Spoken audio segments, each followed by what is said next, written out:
Ya, I'm sure people itu udah punya lah satu dua hal sesuatu yang mereka suka. Jadi kita bisa bisa dulu uh, ke arah-arah sana gitu kan. Kira-kira gue pengen ngerjain apa itu biasanya sih orang udah punya bayangan lah ya. Nggak bener-bener kosong sama sekali kan. Nah, of course, yang akan kita bahas kan lebih ke faktor internal ya. Kalau misalnya faktor eksternal kayak whether or not misalnya kerjaan yang kita mau itu buka lowongan atau enggak, kemudian perusahaannya lagi bisa nge-hire atau enggak, keadaan ekonomi seperti apa, di luar sana banyak pengangguran gimana, misalnya lagi resesi, kemudian lagi susah, itu ya itu hal-hal yang sifatnya eksternal. Kalau misalnya dari kitanya sendiri, cara kita memilih.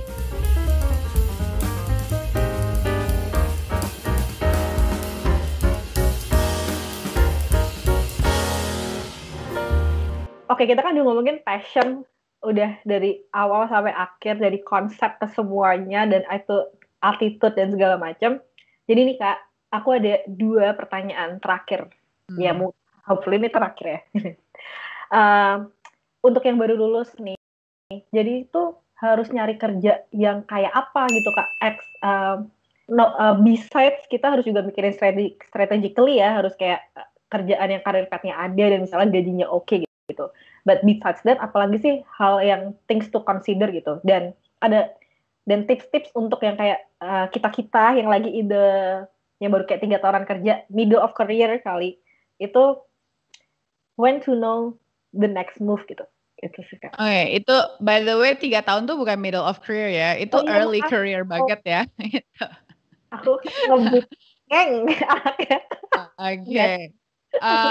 Alright. Yang pertama dulu kali ya. Jadi kalau misalnya, oke, if say I haven't found my passion, kita belum belum apa, belum belum ketemu passion kita. Terus kayak, gue taunya mesti kerja di tempat yang kayak gimana sih gitu. Nah, um, ya I'm sure people itu udah punya lah satu dua hal sesuatu yang mereka suka. Jadi kita bisa bisa dulu uh, ke arah-arah sana gitu kan. Kira-kira gue pengen ngerjain apa itu biasanya sih orang udah punya bayangan lah ya. Nggak bener-bener kosong sama sekali kan. Nah, of course, yang akan kita bahas kan lebih ke faktor internal ya. Kalau misalnya faktor eksternal kayak whether or not misalnya kerjaan yang kita mau itu buka lowongan atau enggak, kemudian perusahaannya lagi bisa nge-hire atau enggak, keadaan ekonomi seperti apa, di luar sana banyak pengangguran gimana, misalnya lagi resesi, kemudian lagi susah, itu ya itu hal-hal yang sifatnya eksternal. Kalau misalnya dari kitanya sendiri, cara kita memilih, ini mungkin agak mirip nanti jawabannya agak nyambung sama tadi yang kamu tanya kalau udah di middle of a career, bukan middle sih ya, tiga. Kalau udah mau cari kerjaan selanjutnya atau mungkin ini juga berlaku untuk orang yang mau S2 gitu ya. Ini juga sama sih berlaku juga. I think a lot of people itu have so many assumptions about work atau about a school. Mereka tidak pernah bother untuk memvalidasi asumsi-asumsi itu. Jadi semuanya tuh cuma di kepalanya mereka doang, atau semuanya tuh cuma berdasarkan belief-belief, kepercayaan-kepercayaan, value-value yang ada di luar sana gitu, yang tidak pernah divalidasi atau dikonfirmasi secara benar. Ya, contohnya adalah misalnya gini, eh gue pengen dong kerja di perusahaan, I don't know, X gitu, karena keren banget, aduh kayaknya produknya keren, apa yang keren gitu. Tapi ya sebenarnya tuh, maksudnya, oke, kerjaan di sana tuh kayak gimana sih? Apa-apa aja sih? Orang-orangnya kayak gimana sih? Cocok atau enggak sih? Gitu. Itu kan kita nggak tahu kalau kita masih ada di luar ya. Dan kita benar-benar belum belum mengalami sendiri. Nah, yang aku bingung adalah orang-orang tuh banyak banget yang mengambil keputusan atau mengambil kesimpulan dari hal-hal kayak gini tanpa mau memvalidasi dulu. Misalnya ketemu orang yang pernah ada di sana aja enggak, ngajakin ngomong orang yang ada di sana aja enggak, gitu. Tahu enggak sih kerjaan di sana seperti apa? Itu juga enggak gitu loh. Hanya berdasarkan kayak gara-gara semua orang bilang ini keren atau gara-gara temen gue bilang kayak wah itu keren banget ya pasti kalau misalnya. Karena I'm sure itu banyak ada di kepala orang ya. Maksudnya mau ngambil sesuatu gara-gara itu. Padahal kita udah tahu kalau time is very valuable. Ya jangan dibuang-buang waktu atau energi untuk hal-hal yang sebenarnya are we really doing it karena emang sesuatu yang itu kita secara sadar kita pilih atau kita melakukan itu lebih karena disuruh orang tua, karena keluarga bilang ini bagus, atau misalnya teman-teman bilang bagus, atau ya kita sendiri juga terpancingnya cuma gara-gara hal-hal kayak gitu yang we don't even bother to validate. Sama seperti sekolah. Kenapa mau sekolah di situ? Ya habisnya itu brandnya bagus banget. I don't know, Stanford or Harvard or whatever gitu ya. Another top school gitu kan. Itu biasanya tipikal banget kayak gitu.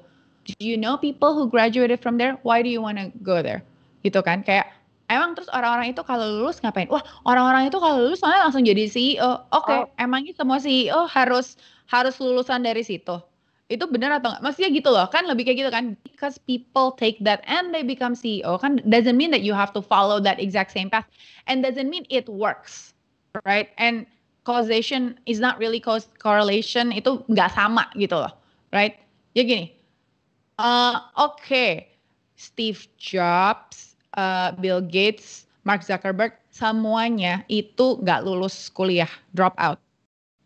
Apakah kita mau drop out juga supaya jadi bilioner? Kan bukan gara-gara mereka drop out jadi bilioner gitu loh, kan? Jadi kadang-kadang orang tuh nggak ngerti, that they don't bother to validate these things. Dan kita tuh otak kita dengan simpelnya akan mengambil kesimpulan karena X dan this happens gitu. Mereka sukses karena tuh itu doang. Padahal it's not that. Suksesnya tuh gara-gara perjalanan hidup, perjalanan karir mereka tuh udah segitu panjangnya sehingga at one point they achieve success. Dan itu nggak ada formulanya juga. Jadi jangan ngarang-ngarang gitu loh cerita atau the narrative inside your head. Itu yang sebenarnya harus di kayak, you need to question that a lot. Apalagi kalau masih muda ya. Karena kita gampang banget mengambil kesimpulan, oh karena ini jadi ini. Atau misalnya gini, aku pengen sekolah dong di UK, soalnya ini katanya tuh bagus. Oke, itu kata siapa? Udah pernah ketemu nggak sama orang yang sekolah di sana? Habis itu lulusnya, terus apa? Iya aku atau misalnya gini, aku pengen lulus dari situ terus dapat gaji gede. Oke, udah pernah tahu kalau itu benar atau enggak gitu kan. Terus mungkin harus dipertanyakan lagi kenapa mau harus gajinya segitu. Emangnya tidak bisa dilakukan dengan kayak meniti karir dari sekarang dan bla bla bla and so on and so on. Kenapa? Karena every decision itu ada cost-nya, ada resikonya juga. Jadi jangan sampai mengambil decision itu yang salah. Kenapa? Dan resiko itu bukan hanya resiko uang ya. Maksudnya kalau misalnya sekolah kan harus bayar dan itu bisa mahal banget. And you can pay this for like the next 10 to 20 years gitu. For one decision that you make, right? And then bukan cuman uangnya, tapi sebenarnya waktu. Waktu itu 1 tahun, 2 tahun. Are you gonna be stuck in a place that you might not even like at the end hanya mengambil itu karena orang-orang bilang itu bagus. Sama juga dengan pekerjaan. Gak cuma karena urusan, orang bilang apa, right? Tapi ya benar-benar dipertanyakan dan dicoba divalidasi lagi kayak emangnya gue suka itu. Nah salah satu cara validasi aku rasa orang tuh ya nggak tahu males ngelakuin atau cuman males mikir atau ya I don't know. People usually don't do the work gitu loh. Karena cuman mengambil kesimpulan dari yang simple aja. Salah satu praktis yang bisa dicoba dilakukan adalah gini. Gimana sih kita beneran tahu ini pekerjaan yang kita benar-benar suka atau enggak gitu ya. Nah kalau aku dulu I do this practice di mana dari semua how I spend my time. Jadi aku misalnya kan aku nge-schedule nih 1 minggu itu bakal ngapain aja, hari ini bakal ngapain aja. Dan itu nggak ada ya meeting sama ini, ngerjain project ini, bikin dokumen ini, nulis ini, itu ya I don't know. Kan tiap hari kerjanya beda-beda. Dari setiap pekerjaan biasanya kalau kita lagi pengen tahu ya, ini kita suka atau enggak, itu dikasih tanda aja gitu loh kayak how do we feel after this? Kalau melakukan misalnya meeting dengan Indira, itu energi gue naik atau turun ya? Terus gue suka nggak ya melakukan meeting ini? Gue lagi misalnya bikin konten atau nulis artikel atau misalnya bikin spreadsheet yang isinya kayak gini, bikin PPT, right? Nah, itu tinggal dikasih komen aja mana yang paling gue suka. Jadi kalau kita udah track our life and our time for like say misalnya 2 minggu, 1 bulan, kita juga jadi tahu gitu loh. Oh kira-kira ternyata gue paling suka yang ini ya. Oh ternyata this is how is going to make me feel. Ini benar-benar kayak data yang jelas banget kan sebenarnya hidup kita itu dipakai untuk apa satu, abis itu kita suka atau enggak. Nah, itu benar-benar satu data yang kita nggak bisa. Ya kalau enggak itu semua cuma kesibukan di dalam otak aja dan kita sendiri nggak pernah melakukan apa-apa untuk itu dan kita melakukan decision based on the one thing that people say. And I think that's not a great way to spend your time gitu. Itu sih. BTW Kak, note for editor, nanti dikasih disclaimer, contain hard truth. Siap-siap. Oh tadi kakak ngomongin kayak gitu tuh kayak, oh iya juga ya, iya juga. Jadi kayak aku harus ada disclaimer deh untuk penonton nantinya. Biar gak shock tiba-tiba pas dengerin di akhir kayak, oh iya juga. Gitu. Oke BTW Kak, kita udah di penghujung acara. Untuk menutup, biasanya kan kalau kakak ngasih rapid fire question ke speaker kan, sekarang gantian. Oh Jadi gitu, oke. Jadi kakak tahu rasanya menjadi speaker di rapid fire question apa? Oke, alright. Oke. Sebentar ya. Saya Gak boleh melihat, siap-siap ya dia jawabannya. nggak boleh jangan lihat talking points loh. Oke. Oke. The one thing that you wish to learn. The one thing I wish to learn, Iya. how to invest well and better. Oh my god. Kita harus bikin satu session Catalyst Talks edisi ini soal investment by the way Kak. Okay, let's do it. Hal apa yang Kak Farina mau sampaikan ke Kak Farina yang masih 20 tahun?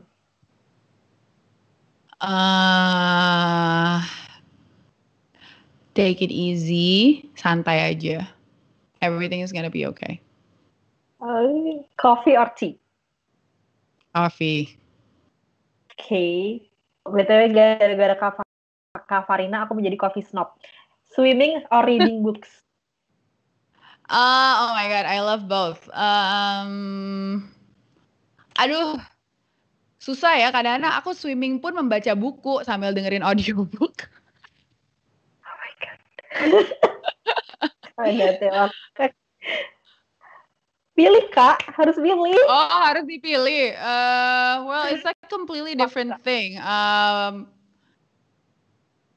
Maybe to read then, cause I can, ya maksudnya lebih banyak waktu pastinya habis untuk itu sih daripada di dalam air. CEO of Catalyst Strategy atau host Catalyst Talks? Both. Apa ya? Kejam nih pertanyaannya. Sadis nih, nggak tahu. Aduh, sama aja sih. I like both actually. Oke, terus lanjutkan kalimat berikut Kak. Saya ingin generasi muda Indonesia bisa lebih Santai. karena kalau Dan kita nggak banyak mau. That's it for Catalyst Talk edisi kali ini. Thank you Kak Farina atas waktunya. Kita sudah berbincang-bincang. This is like our one-on-one session setelah sekian lama. Yay. Ya, dan jangan lupa guys, semoga ini insightful session, terhibur tapi insightful juga. Dan jangan lupa subscribe semua sosmed kita, YouTube, LinkedIn, Instagram, Twitter, newsletter, podcast, semuanya di Catalyst Talks. Terus kasih tahu kita next-nya pengen ngebahas topik apa. Tag kita di Instagram boleh dengan hashtag Catalyst Talks. Yay! Yay. Congratulations Indira sebagai host Catalyst Talks perdana. Aku debut. Alright. Okay. Thank you semuanya. Bye.